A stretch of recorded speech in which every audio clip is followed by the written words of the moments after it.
साथियों आज की वीडियो में हम लोग डिस्कस करेंगे द नेकलेस को। अगर हम द नेकलेस की बात करते हैं तो ये एक शॉर्ट स्टोरी है और इस शॉर्ट स्टोरी को लिखा है गाइडे मोपासा के द्वारा। इस शॉर्ट स्टोरी को द नेकलेस को केबीएस 2023 का जो सिलेबस है टीजीटी का, उस टीजीटी में इसको इंक्लूड किया गया है और ये एक इंपॉर्टेंट टॉपिक है। यहाँ से कोई ना कोई क्वेश्चन जरूर बनेगा केबीएस में, तो इसलिए इसके पॉइंट बाय पॉइंट को अच्छे से समझिएगा। मैं थोड़ा सा गाइडे मोपासा के बारे में पहले बात करूंगा और इसके बाद द नेकलेस की समरी बताऊंगा, यानी कि द नेकलेस की स्टोरी हिंदी में बताऊंगा। ठीक है, तो चलो हम लोग शुरुआत कर लेते हैं गाइडे मोपासा के बारे में। अगर हम गाइडे मोपासा के बारे में बात करते हैं तो ये एक फ्रेंच राइटर हैं। ठीक है, इनका जन्म जो है वो 5 अगस्त 1850 को हुआ और इनकी मृत्यु 6 जुलाई 1893 यानी कि 1893 को हुई थी। इनका पूरा नाम हेनरी रेन अल्बर्ट गाइडे मोपासा है और इन्होंने कभी भी शादी नहीं की। ये 19वीं सेंचुरी के फ्रेंच राइटर हैं। ठीक है, और ये कौन से मूवमेंट यानी कि नेचुरलिज्म मूवमेंट से बिलोंग करते हैं, ध्यान बनाए रखिएगा। मोपासा इज नोन एज, ये इंपॉर्टेंट पॉइंट है, Maupassant is known as father of modern short story. इनको मॉडर्न शॉर्ट स्टोरी का फादर बोला जाता है, किसको, गाइडे मोपासा को, ध्यान बनाए रखना। ठीक है, इसके बाद में अगर हम बात करते हैं तो एडगर एलन पो, यहाँ पे आपको समझने वाली चीज है, ये जो एडगर एलन पो हैं वो is the father of short story. Edgar Allan Poe को फादर कहा जाता है शॉर्ट स्टोरी का। ऊपर हमने क्या बताया, मॉडर्न शॉर्ट स्टोरी का फादर किसको कहा जाता है, गाइडे मोपासा को। देखो दोनों के बीच में डिफरेंस है। गाइडे मोपासा जो है वो काय के फादर थे, गाइडे मोपासा जो है वो काय के फादर थे, father of modern short story, और ये सिर्फ शॉर्ट स्टोरी के एडगर एलन पो। तो दोनों के बीच में डिफरेंस है, ध्यान बनाए रखना। ठीक है, अगला हम बात करते हैं, he is a writer of naturalism, यानी कि इन नेचुरलिज्म, रियलिज्म, ब्रेविटी और सरप्राइजिंग एंडिंग के क्या हैं, एक राइटर हैं। ठीक है, इसके बाद में इनके ऊपर बहुत ज़्यादा एक राइटर का इन्फ्लुएंस रहा जिनका नाम था ओर्टेज गुस्टैव फ्लोबर्ट। ठीक है, इसके बाद में अगर हम बात करें इन्होंने 300 शॉर्ट स्टोरीज लिखी हैं, 6 नॉवेल, 3 ट्रेवलॉग बुक्स और 1 वॉल्यूम ऑफ वर्स को लिखा है। इनके निकनेम को जरूर ध्यान बनाए रखना है कि स्यूडोनिम कौन कौन से हैं। ठीक है, तो ये इनके क्या दे रखे हैं, स्यूडोनिम दे रखे हैं। ठीक है, और फिर गाय डे बेलमोंट, जोसेफ प्रोनियर, ये सभी इनके क्या हैं, स्यूडोनिम हैं। और इनके बारे में क्या ध्यान बनाए रखना है, देखो इनका 2 जनवरी 1892 को क्या हुआ था कि इन्होंने सुसाइड करने का प्रयत्न किया, कमिट सुसाइड, और कैसे कटिंग हिज थ्रोट, अपना गला काट करके, और इनकी मृत्यु हो जाती है सिफिलिस नामक बीमारी से 6 जुलाई 1893 में। ठीक है, यानी कि काहे से मर गई है, सिफिलिस नामक बीमारी से। और इनके ऊपर एक व्यक्ति का और ज़्यादा इन्फ्लुएंस रहा था जो कि फादर ऑफ नेचुरलिज्म थे और उनका नाम था एमिली जोला। क्या नाम था, एमिली जोला। ठीक है, और अगर हम बात करें देखिएगा, इनका फर्स्ट नॉवेल पूछ लिया जा सकता है कि इनका पहला नॉवेल क्या था, तो इनके पहले नॉवेल का नाम था यून वाई is his first novel which was made into film, जिसके ऊपर 2016 में एक फिल्म भी बनी है। ठीक है, तो necklace is his masterpiece, necklace उनका मास्टरपीस था। तो हम आज किसके बारे में बात करेंगे भाई, देखो नेकलेस की ही बात करेंगे, नेकलेस को ही पढ़ेंगे। ठीक है, लेकिन इससे पहले आप, नेकलेस एक शॉर्ट स्टोरी है, शॉर्ट स्टोरी होने के नाते आपसे ये पूछा जा सकता है कि गाइडे मोपासा की सबसे पहली शॉर्ट स्टोरी कौन सी है, तो इनकी सबसे पहली शॉर्ट स्टोरी का नाम है बाउल्डे सूप।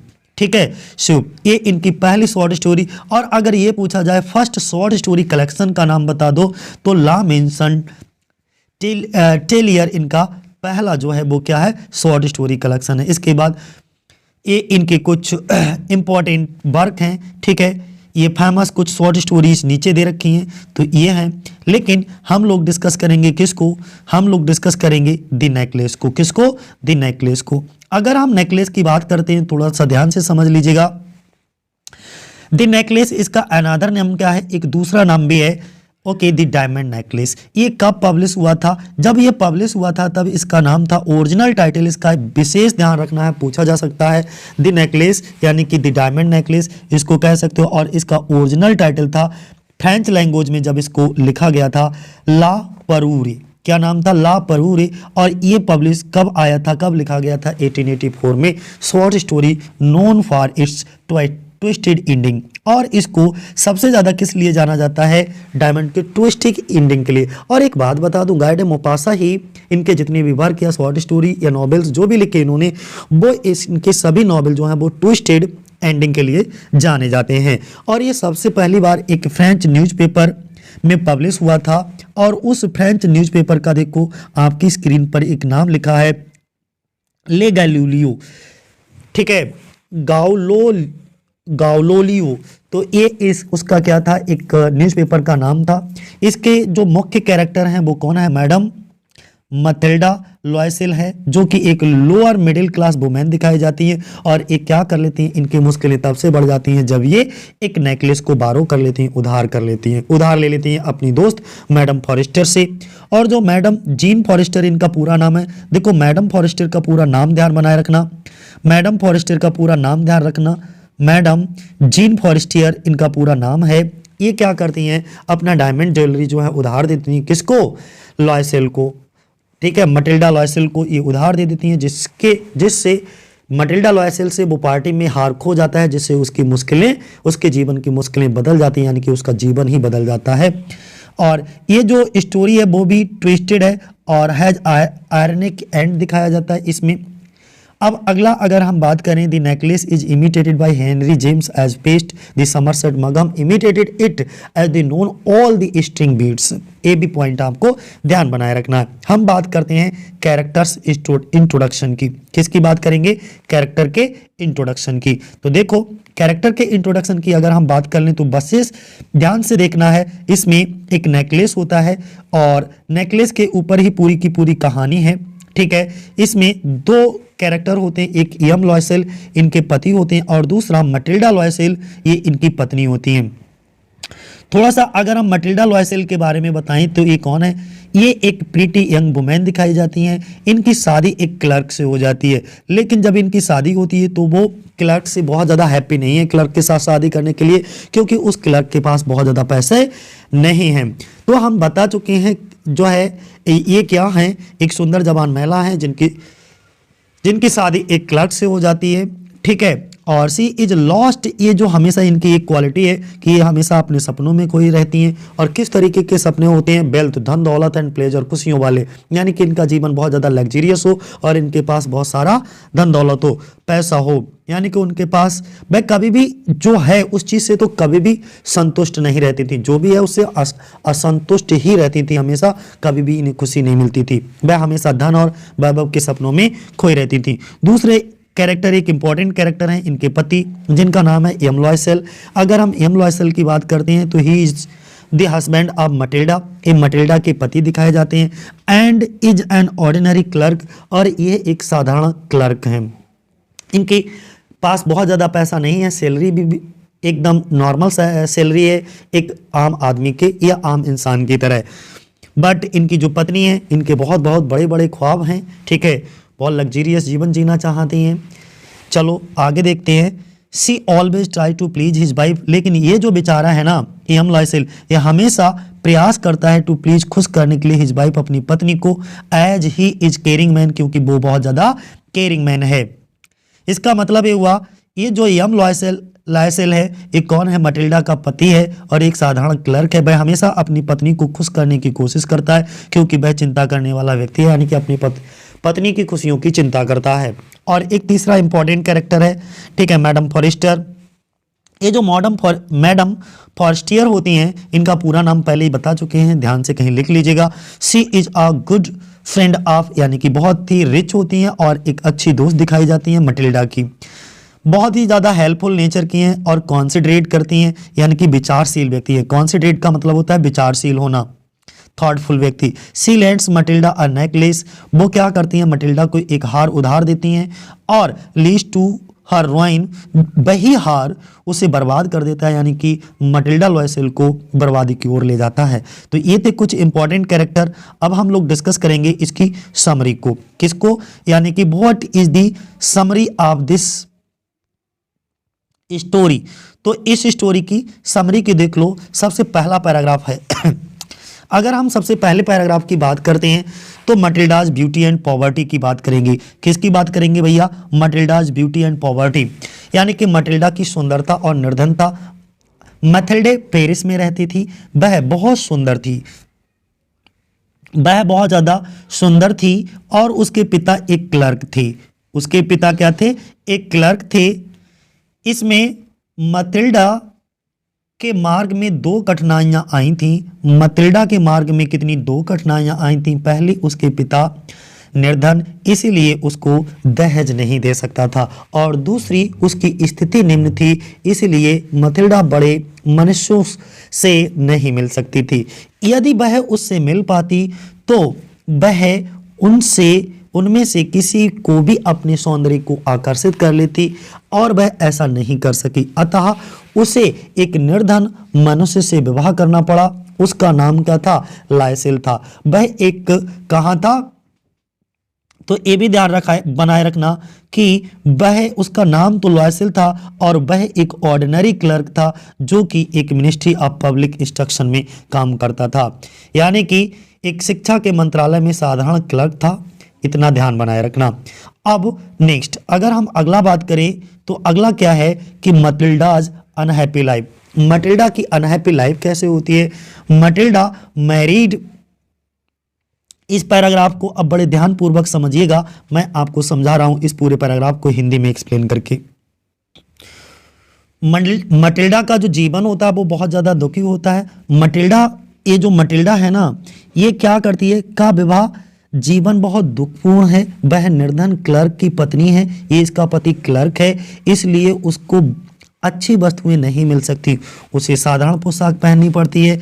उसे अपना घर बिल्कुल पसंद नहीं है। क्यों नहीं पसंद है? क्योंकि उस घर की दीवारें जो है ना वो बहुत ज़्यादा भद्दी हैं, उसमें बहुत अच्छी कुर्सियां भी नहीं है। उसे बिल्कुल भी उसके घर में जितना भी फर्नीचर है वो भी वह बिल्कुल पसंद नहीं करती। कौन? मटिल्डा। वे पुरानी है और सब टूटी फूटी हैं। उसे घर में लगे हुए पर्दे भी बिल्कुल पसंद नहीं आते क्योंकि वो भी पुराने हैं। उसे अपनी गंदी नौकरानी भी पसंद नहीं होती है। उसके पास अच्छी पोशाकें और आभूषण भी नहीं है, ना तो बहुत अच्छी ड्रेस है और ना ही ज्वेलरीज हैं। इस प्रकार वह बहुत ज़्यादा निर्धन थी। उसकी निर्धनता उसको बहुत क्रुद्ध करती है, बहुत ज़्यादा दुखी कर देती है और परेशान कर देती है। इतना समझ में आ गया? अब अगला पैराग्राफ देखो। अगला पैराग्राफ कहा गया है इनविटेशन फॉर दी लॉयजिल, यानी कि जो लॉयसेल होता है और मटिल्डा होता है। तो एक दिन क्या हुआ? मटिल्डा और लॉयसेल के लिए क्या हुआ? एक निमंत्रण आया और उस निमंत्रण के बारे में भी बात करेंगे, लेकिन उससे पहले हम आपको मटिल्डा की अभिलाषाएं बताएंगे कि मटिल्डा की कौन कौन सी अभिलाषाएं थीं। समझिएगा, मटिल्डा की सबसे पहली अभिलाषा तो भाई ये था कि उसके पास एक सुंदर और आकर्षक ड्रेस होनी चाहिए। उसके गुणों को किसी की सहायता करनी चाहिए, यानी कि उसे धनी मनुष्य से विवाह करना चाहिए। लेकिन कहाँ से यार, उसकी फूटी किस्मत, कहाँ उसकी धनी मनुष्य से शादी हो पाई? वह धनी मनुष्य की पत्नी होने के योग्य तो थी, अतः वह अभिलाषाएं, उसकी जो एम्बिशंस थी वो बहुत ज़्यादा भरी हुई थी, बहुत बड़ी बड़ी थी, और वह एक बहुत बड़े ऐश्वर्य का उपभोग करना चाहती थी। वह सुंदर पोशाकें, आभूषण पहनना चाहती थी। वह भली भांति सजे मकान में रहना चाहती थी। बहुत ही नौकर, यानी कि, और उसकी इच्छाएं तो ऐसी थी जैसे कि घर में उसके बहुत सारे नौकर नौकरानी ये सब लगे हुए हों। वह एकदम राजकुमारी, यानी कि एक रानी की तरह जीवन जीना चाहती थी। कौन? मटिल्डा। ध्यान बनाए रखना, ठीक है। और सबसे बड़ी चीज ये थी कि वह धनी और बड़े मनुष्यों से मिलना चाहती थी। वह उनमें तमाम दिन बातें करना चाहती थी, यानी कि जितना हो सकता वह बड़े बड़े लोगों से मिले, बड़े बड़े लोगों से बातें करे, ऐसी उसकी इच्छा थी। और सबसे बड़ी तो इच्छा यार ये थी उसकी कि वह स्वादिष्ट भोजन खाना चाहती थी। लग्जीरियस, बहुत अच्छे अच्छे लजीज व्यंजन खाने के लिए हो, लग्जीरियस जीवन हो, लग्जीरियस मकान हो, लग्जीरियस घर हो, सब कुछ लग्जीरियस हो। उसका विचार था कि ये सब वस्तुएं उसे मिलनी चाहिए थी। ये तो उसकी आकांक्षा थी, अभिलाषा थी, वह उनको पाने योग्य थी, और ये सब चीज़ें उसको खुशी भी बना देती, यानी कि यही सब चीज़ें उसको हैप्पी रख सकती थी। ऐसी थी उसकी इच्छा। लेकिन अगले दिन क्या होता है भाई? इनविटेशन मिलता है लॉयसेल को और मटिल्डा को मटिल्डा और लॉयसेल के निमंत्रण दिया जाता है। एक दिन शाम को क्या होता है कि लॉयसेल दफ्तर से, इनका जो पति होता है ना वही दफ्तर से वापस आया, उसके हाथ में एक निमंत्रण पत्र था। ये उसके और मटिल्डा के लिए था। ये सार्वजनिक शिक्षा मंत्री का था, यानी कि सार्वजनिक जो शिक्षा मंत्री थे उनके घर का था। उसमें लॉयसेल और मटिल्डा को पार्टी में आने का निमंत्रण दिया गया था। और ये पार्टी जो चल रही थी उस पार्टी की डेट क्या थी, 18 जनवरी, यानी कि 18 जनवरी की शाम को ये पार्टी होनी थी। ठीक है, बाल पार्टी, बाल पार्टी का मतलब होता है शाम को जो नाच गाना नहीं होता है, यानी कि डांस पार्टी कह सकते हो, तो उसमें इनको हिस्सा लेना था। तो कब, यानी कि 18 जनवरी दिन सोमवार, 18 जनवरी दिन सोमवार की शाम को ये पार्टी होने वाली थी। तो वो तो बेचारा बहुत बहुत खुशी खुशी आया कि आज हमारी पत्नी इस कार्ड को देख करके बहुत हैप्पी हो जाएंगे, लेकिन वो ठहरी नक चढ़ी, उसे कहाँ खुशी मिलने वाली। तो भाई साहब मटिल्डा तो गुस्सा हो गई। अब गुस्सा क्या हो गई, यानी कि मटिल्डा का क्रोध और ज्यादा बढ़ गया। क्या, Loisel had brought the invitation to make Matilda happy. अब हुआ क्या, लॉयसेल मटिल्डा को प्रसन्न करने के लिए वो निमंत्रण पत्र लाया था, पर वह हैप्पी ना हुई। लेकिन वह तो खुश ना हुई, उसने निमंत्रण को फेंक दिया एकदम टेबल पे, बोले नहीं जाएंगे पार्टी वार्टी में कहीं पर भी, ले जाओ ये किसी और को दे देना। वह पार्टी में नहीं जाना चाहती। लॉयसेल ने उसको बहुत अच्छे से फुसलाया, बोले भैया तुम पार्टी में क्यों नहीं जाना चाहती हो, पार्टी में सभी बड़े बड़े लोग आएंगे, बड़े बड़े अफसर आएंगे, मटिल्डा को उनसे मिलने का अवसर प्राप्त होगा। यही सुनकर मटिल्डा और ज्यादा क्रुद्ध हो गई, और ज्यादा गुस्से में आ गई। उसके पास, वो बोली मेरे पास तो अच्छे वस्त्र भी नहीं है, आभूषण भी नहीं थे, इसलिए वह वहां नहीं जाएगी। वह एकदम वहां पर अगर पार्टी में गई तो एकदम गरीब गरीब देखेगी, ऐसा उसका क्या था, मानना था। अब मटिल्डा का दुख देख लो किस तरीके का है। लॉयसेल ने अपनी पत्नी को बहुत ज्यादा सांत्वना देने का प्रयास किया, कंसोल करने का अपनी पत्नी को प्रयास किया, लेकिन she had never thought of her dress and jewel. उसका कहने का मतलब ये था कि पर वह साधारण पोशाक में नहीं जा सकती थी, ये बात सत्य थी। तो उसे भी लगा, लेकिन उसकी पोशाक और आभूषणों के बारे में उसने कभी नहीं सोचा था कि ये साधारण पोशाक में नहीं जा सकती थी। इसके लिए वह तैयार नहीं थी कि हम किसी भी हालत में इस नॉर्मल ड्रेस को पहन करके नहीं जाएंगे। परंतु हुआ क्या कि वस्तु और आभूषण के विचार ने उसको बहुत ज्यादा दुखी बना दिया। किसको, मटिल्डा को। वहीं से ये हेडिंग उठी है कि जो मटिल्डा है उसका सारो देख लीजिएगा किस तरीके का है। उसकी आंखों में आंसू आ गए, और जैसे ही उसकी आंखों में आंसू आए, यार वो आंसू तो नहीं देखे जाते, एकदम आंसू नहीं देखे गए। उसको पोंछा, यानी कि उसने अपने आंसुओं को पोंछा। फिर उसने अपने पति से कहा मैं नहीं जा सकती, इस निमंत्रण को किसी और को दे दो। ठीक है, अब क्या हुआ बाद में भाई, फाइनली क्या होता है, पोशाक का इंतजाम किया जाता है, अरेंजमेंट ऑफ ड्रेस का अरेंजमेंट किया जाता है। लॉयसेल जो है वो, एम लॉयसेल जो थे वो बहुत ही अच्छे पति थे। वह अपनी पत्नी को खुशी बनाना चाहते थे, वह उसे बहुत अधिक प्रेम करता था, वह उसके आंसुओं को नहीं देख सकता था किसी भी हालत में। उसने उसे नई पोशाक देने का निश्चय कर लिया। उसने कहा ठीक है चलो हम तुमको एक नई पोशाक दिलवा देंगे। उसने उससे पूछा उसकी साधारण पोशाक का क्या मूल्य होगा, यानी कि ये तुम्हारी जो ड्रेस है ना वो ड्रेस कितने रुपए में आएगी। उसने सोच करके कहा इसका मूल्य लगभग 400 फ्रैंक होगा। तो कितने फ्रैंक बेटा बताया, 400 फ्रैंक। उसने बताया कि हमारी जो नई ड्रेस आएगी उसकी कीमत 400 फ्रैंक होगी। लॉयसेल के पास इतना धन था क्योंकि उसने इतने धन को एक बंदूक खरीदने के लिए, गन खरीदना चाहता था, गन खरीदने के लिए उसने इस पैसे को बचाया था। लेकिन अपनी पत्नी की खुशी के खातिर वो 400 फ्रैंक दे देता है और अपनी खुशी को मार देता है, यानी कि अपनी बंदूक को खरीदने का प्लान कैंसिल कर देता है। वह अपने मित्र के साथ शिकार खेलने के लिए जाना चाहता था, पर उसकी पत्नी की आवश्यकता अधिक थी, इसलिए उसने उसे धन देने का वचन दिया कि ठीक है मैं तुम्हें 400 फ्रैंक दूंगा।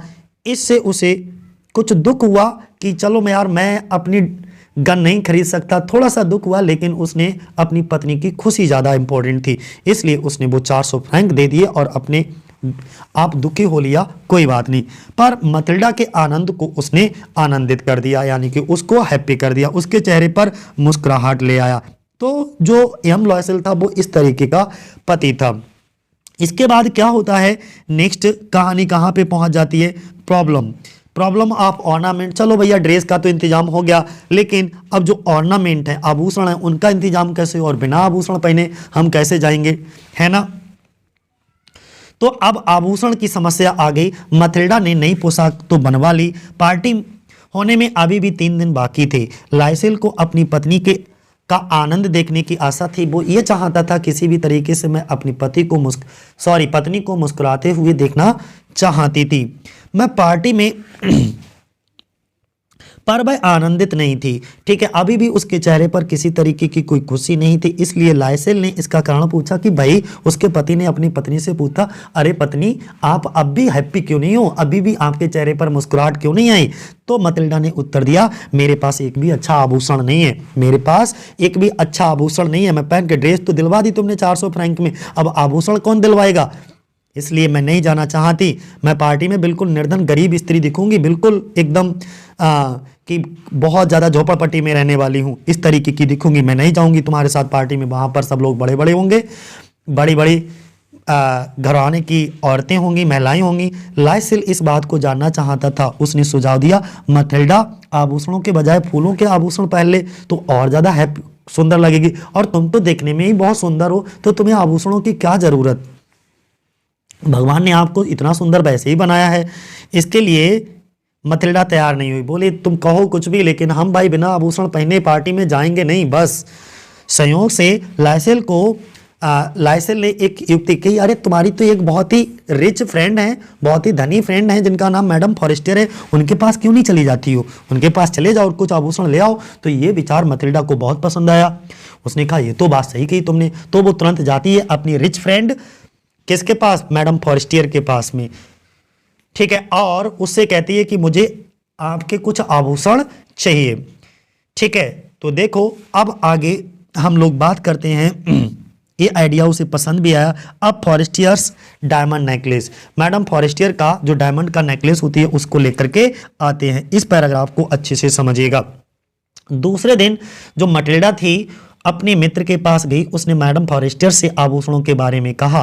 मैडम फॉरेस्टियर तुरंत अंदर गई और एक छोटा सा बक्सा उठा लाई। उसमें बड़े बड़े मोतियों के हार और कुछ अन्य आभूषण थे। इसके बाद मथिल्डा को वो सब पसंद आए, पर वे बहुत महंगे थे, इसलिए वह उनमें से किसी को भी नहीं लेना चाहती थी। उसने मैडम फॉरेस्टियर से कुछ और आभूषण लाने के लिए कहा। उसने कहा, मैडम फॉरेस्टियर, क्या तुम्हारे पास कुछ और आभूषण हैं? उसने उसे अपने मित्र से ले लिया। उसने उसके लिए उसे धन्यवाद दिया, फिर वह घर वापस चली गई। इसके बाद क्या हुआ, नेक्स्ट अगर हम बात करें, Matilda going to the party, Matilda अब कहाँ चली जाती है, पार्टी में चली जाती है। इसको अच्छे से समझिएगा कि जब ये पार्टी में चली जाती है,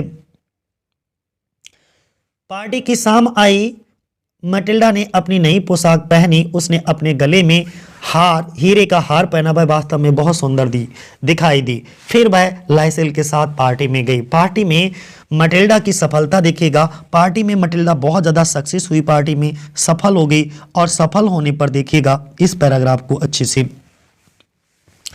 मटिल्डा को पार्टी में बहुत महान सफलता मिली। वह वहाँ सबसे सुंदर स्त्री दिख रही थी बहुत ज़्यादा, क्योंकि ड्रेस भी अट्रैक्टिव थी, ऊपर से उसने जो हार पहन रखा था वो भी बहुत ज़्यादा सुंदर था, और देखने में तो वो सुंदर दिख ही रही थी, इसलिए उसकी सुंदरता और ज़्यादा बढ़ी जा रही थी। वह आनंद और मुस्कानों में भरी हुई थी। आज उसका मन बहुत हैप्पी था। सब मनुष्यों ने उसका नाम पूछा। उन्होंने उससे परिचय यानी कि दोस्ती करने का प्रयत्न किया। वहाँ पर आए हुए सभी पार्टी के मेहमानों ने मटिल्डा से दोस्ती करना चाहते थे।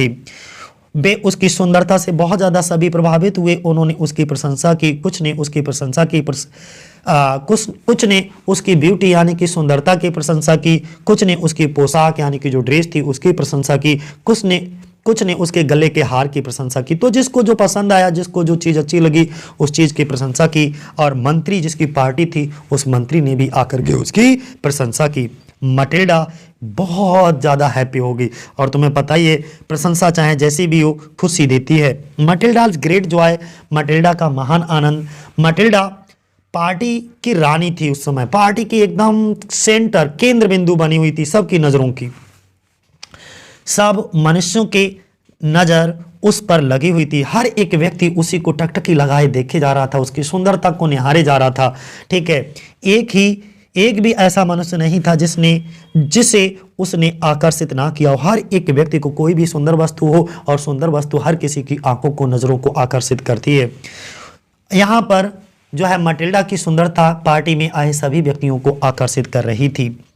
इससे वह बहुत ज़्यादा प्रसन्न हुई। वास्तव में वह आवश्यकता से अधिक हैप्पी थी, प्रसन्न थी, वह गर्व से भरी हुई थी, वह एक प्रकार के नशे में थी। अब तो बहुत ज़्यादा खुशी इस दशा में वह अनेक बड़े मनुष्यों के साथ नाची, खूब डांस किया हर एक व्यक्ति के साथ। प्रत्येक ने उसके डांस की भी प्रशंसा की, इसलिए प्रत्येक मनुष्य ने उसके साथ नाचने की इच्छा की। वहां पर आए मौजूद सभी लोग उसके साथ नाचना चाहते थे, पर यह संभव नहीं था। पार्टी समाप्त हो गई। इस समय सुबह के 4 बजे थे। कितने भाई? 4 बजे थे इस समय सुबह के। पार्टी के समाप्त होने पर मटिल्डा को बहुत दुख हुआ। वह और अधिक नाच ना सकी और अधिक आकर्षक का केंद्र ना रह सकी। इसके बाद क्या होता है, ये जो मटिल्डा होती है वो अपने घर वापस आ जाती है, यानी कि Matilda return to her house. जब वह मटिल्डा ने अपने घर वापसी की, उसी समय क्या होता है कि मटिल्डा को लाइसेल पार्टी में दिखाई नहीं दिया। वह ऊपर जाता है और ऊपर जाकर के ये पैराग्राफ देखिए, कमरे में, यानी कि वह एक कमरे में था, मटिल्डा उसके पास गई। वे दोनों एक सस्ती गाड़ी में घर वापस आए। इससे मटिल्डा को बहुत ज़्यादा शर्म महसूस हुई, बहुत लज्जा आई, पर वह कुछ कर नहीं सकती थी क्योंकि वह निर्धन थी। इस विचार ने उसे एक बार फिर दुखी बना दिया। अभी थोड़ी देर पहले वो हैप्पी थी, लेकिन जब उसे सस्ती किराए की गाड़ी में घर आना हुआ तो इस विचार ने ही उसे क्या कर दिया? दुखी बना दिया। अब क्या होता है, अब इसे पता, जब ये घर वापस आती है तब इसको पता लगता है कि लॉस खो गया। अब डायमंड नेकलेस, यहीं से मटिल्डा का जीवन बिल्कुल परिवर्तित हो जाता है, बदल जाता है। देखिएगा किस तरीके से कहानी में ट्विस्ट आता है, मजा आ जाएगा एकदम।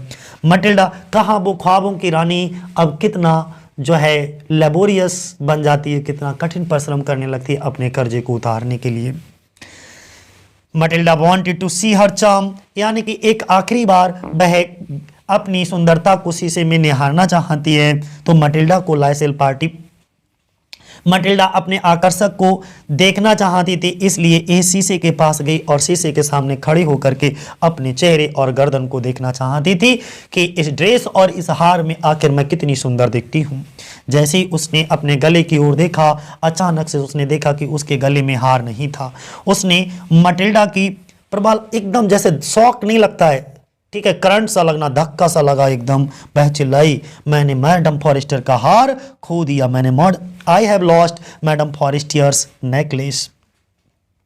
इसके बाद vain search of the necklace, फालतू की, अब चाहे आप एक बार जो चीज़ खो गई, अब उसको कितना भी तलाश करने की कोशिश करो, वो नेकलेस अब आपको कहीं पर भी मिलने वाला नहीं है। इसी तरीके से यहाँ पर भाई इन दोनों लोगों ने भी उस नेकलेस को खोजने की व्यर्थ प्रयास किया। मटिल्डा और लाइसेल ने हीरे को खोजा, हीरे के हार को खोजा। मटिल्डा ने अपनी सभी जेमें खोजी, इधर उधर हर जगह अपने कपड़ों में तलाश किया, लेकिन उसे कहीं पर भी वो हार नहीं मिला।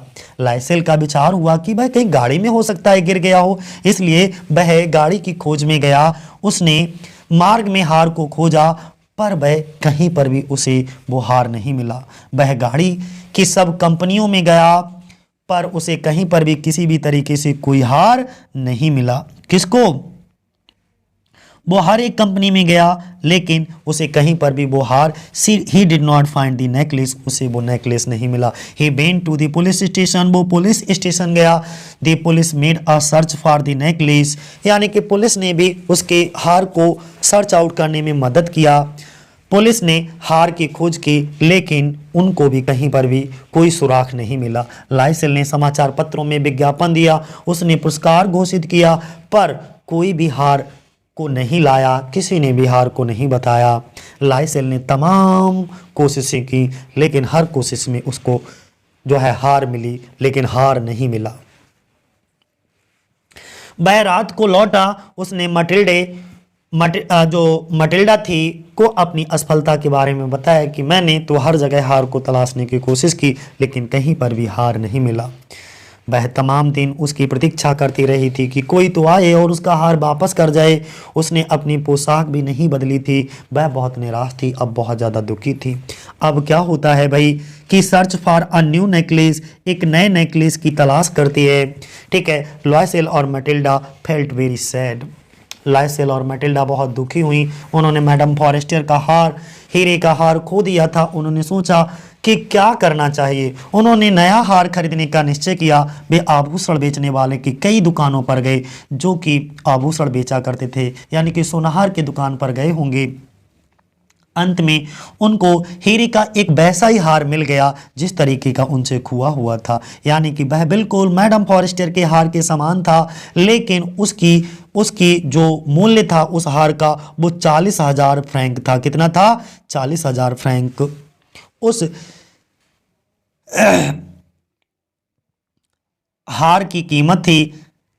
फिर क्या हुआ कि आभूषण बेचने वाला 36,000 फ्रैंक में उस हार को देने के लिए तैयार हो गया, यानी कि उसकी कीमत तो 40,000 फ्रैंक थी, लेकिन बार्गेनिंग करके वो आभूषण बेचने वाले ने उससे कहा कि मैं तुमको ये हार 36,000 फ्रैंक में दे दूंगा, यानी कि 36,000 फ्रांसिस में आपको फ्रैंक्स में ये हार मिल जाएगा। बाइंग दी न्यू नेकलेस, वो क्या करता है, नए नेकलेस को भैया खरीद लेता है। नए हार को खरीदा जाना कैसे? लाइसेल के पास केवल 18,000 फ्रैंक थे। कितने थे? 18,000 फ्रैंक थे, लेकिन अभी भी 18,000 फ्रैंक की और ज़रूरत थी। उसने उन 18,000 फ्रैंक को इकट्ठा करने के लिए अपने मित्र महाजन, जिससे भी जहाँ से जो भी पैसा मिला वहाँ से उधार ले लिया। उसने अपने मित्रों से कोई सूद नहीं लिया। उसके मित्रों ने तो चलो उसका ब्याज नहीं लिया जो पैसा उधार दिया था, लेकिन जो महाजनों से उसने, यानी कि जो यूजर होते हैं अधिक ब्याज पर जो पैसा उठाते हैं, उनसे जो इसने पैसा उठाया था, उन्होंने इससे ब्याज की दरें, ऊंची ब्याज दर पे इनको पैसा दिया था। और इन्होंने अपने जो एग्रीमेंट था उस एग्रीमेंट पर हस्ताक्षर भी कर दिए। लाइसेल ने ऐसा किया। अंत में उसे धन तो मिल गया। उसने आभूषण बेचने वाले को 36,000 फ्रैंक देकर के उस हार को खरीद लिया। इसके बाद क्या हुआ, वो हार तो भाई खरीद लेते हैं। अब जो मटिल्डा होती हैं वो मैडम फॉरेस्टर का नेकलेस जो है वो वापस करने के लिए जाती हैं, रिटर्न करने के लिए जाती हैं। तो ज़रा समझो यहाँ पर कहानी, इस पूरे पैराग्राफ को समझिएगा, इम्पॉर्टेंट पैराग्राफ है। इस पूरे पैराग्राफ को देखिएगा। रिटर्न करती हैं, यानी कि मैडम फॉरेस्टर को हार की वापसी करती हैं। लाइसेल हार को लेकर के घर गया। उसने उसे मटिल्डा को ला करके दिया। लाइसेल जो यम लाइसेल थे उसके पति वो हार खरीद करके लाए, और उन्होंने हार खरीद कितने में खरीद करके लाए थे? 36,000 फ्रैंक में। वो हार मटिल्डा के हाथों में रख दिया वह, और कहा कि जाओ अब इस हार को मैडम फॉरेस्टर को दे आओ, जा करके उनके पास ले जाओ। उसने उसे डिब्बे में रख लिया और उसे 3 दिन की देर हो गई थी, ये यानी कि 3 दिन की देरी से उस हार को वापस किया। इससे मैडम फॉरेस्टर बहुत ज़्यादा क्रोध आया, गुस्सा हो गई कि तुमको एक तो तुम्हारा हमने काम चला दिया और तुम 3 दिन बाद मुझे मेरे हार को वापस करने आ रही हो। उन्होंने मटिल्डा से कहा कि तुमको हार जल्दी लौटाना चाहिए था, लेकिन तुमने मेरा हार जल्दी नहीं लौटाया। पर उसने डिब्बे को खोला नहीं, इसलिए उसने हार को नहीं देखा। इससे मटिल्डा बहुत ज़्यादा हैप्पी, प्रसन्न हुई और वह खुशी खुशी घर वापस आ गई। She returned home. Hard life of husband and wife. अब भाई जो 18,000 फ्रैंक, क्योंकि 18,000 फ्रैंक तो इनके पास पहले से था कि हम लाइसेल थे, उनके पिता छोड़ करके चले गए थे, लेकिन बचे हुए 18,000 फ्रैंक को जोड़ने के लिए देखो इनकी कितनी हार्ड वर्क करना होता है। हार्ड वर्क, अब ये दोनों हस्बैंड एंड वाइफ यानी कि हम लाइसेल और मटिल्डा लाइसेल दोनों ही कठिन परिश्रम करते हैं। लाइसेल और मटिल्डा को धन वापस करना था, इसलिए उन्होंने कड़ा परिश्रम करने का निश्चय किया। उन्होंने अधिक से अधिक धन बचाने का निश्चय किया। उन्होंने नौकरानी को निकाल दिया। उन्होंने अपना मकान बदल दिया। वे एक सस्ती अटारी में रहने लगी। मटिल्डा घर का सब काम करने लगी। वह खाना बनाती थी, वह बर्तन और गंदे कपड़े धोती थी, वह कूड़े को गली में फेंकने जाती थी, वह अपनी अटारी में पानी भर के ले जाती थी। वह बहुत मामूली कपड़े पहनती थी, प्रतिदिन बाजार जाती थी, वहाँ वह सस्ती चीज़ें खरीदती थी और इस प्रकार उसने कड़ा परिश्रम किया। लाइसेल के साथ भी यही बात थी। दिन में वह अपने दफ्तर में काम करता था, शाम को वह एक व्यापारी का हिसाब लिखता था, रात को वह हस्तलेख की नकल करता था। पति और पत्नी इस प्रकार 10 सालों में, भाई ये चीज़ ध्यान रखना कि ये जो कर्ज 18,000 फ्रैंक लिया था बहुत मायने रखता था। इस कर्ज को उतारने में उन्हें 10 सालें लग गई थी। कितनी सालें लग गई थी? उन्होंने मकान बलिदान कर दिया, ठीक है, बदल दिया, उन्होंने सब धन लौटा दिया और इससे उनको महान संतोष हुआ। जब उनका कर्ज उतर गया तो इन्होंने अपने आप को बहुत ज़्यादा हैप्पी महसूस किया। अब अगला देखो, life and thought of Matilda. अब आप life and thought of Matilda की बात करेंगे। 10 years hard work made Matilda very weak. Matilda का जीवन और विचार 10 वर्ष के कड़े परिश्रम ने मटिल्डा को बहुत निर्बल बना दिया। वह परिवर्तित स्त्री हो गई, वह वृद्ध दिखाई देने लगी, वह मजबूत और पुष्ट हो गई, उसकी सब सुंदरता नष्ट हो गई। अब वह सुंदरता की चिंता भी नहीं करती थी। उसके हाथ लाल और खुरखुरे यानी कि हाथों पर ढाटे पड़ गए थे। वह अपने आप से जोर जोर से बातें करती थी। कभी कभी वह खिड़की के पास जाती थी। वह बहुत पहले ही कि सुखद शाम के बारे में सोचती थी। उस शाम को वह बहुत सुंदर थी, सब लोगों ने उसकी प्रशंसा की थी। वह अपने बारे में सोचती थी, यदि उसने उस हार को ना खोया होता तो क्या होता, कौन जानता, जीवन कितना विचित्र है, एक छोटी सी बात ने हमको बर्बाद कर दिया। मटिल्डा और फॉरेस्टर की भेंट। इसके बाद एक दिन क्या होता है, मटिल्डा और फॉरेस्टर की दोबारा से मुलाकात होती है। एक रविवार की शाम को मटिल्डा टहलने के लिए गई। संयोग से उसे मैडम फॉरेस्टर मिल गई। फॉरेस्टर का बच्चा उनके साथ था। अब वह अब भी जवान और सुंदर थी। जिस 10 साल पहले मैडम फॉरेस्टर जितनी जवान और सुंदर दिखती थी, वो इस समय भी उतनी ही जवान और सुंदर थी। मटिल्डा उनके पास गई, पर फॉरेस्टर ने उनको नहीं पहचाना क्योंकि मटिल्डा इस समय एकदम परिवर्तित और बदल चुकी थी।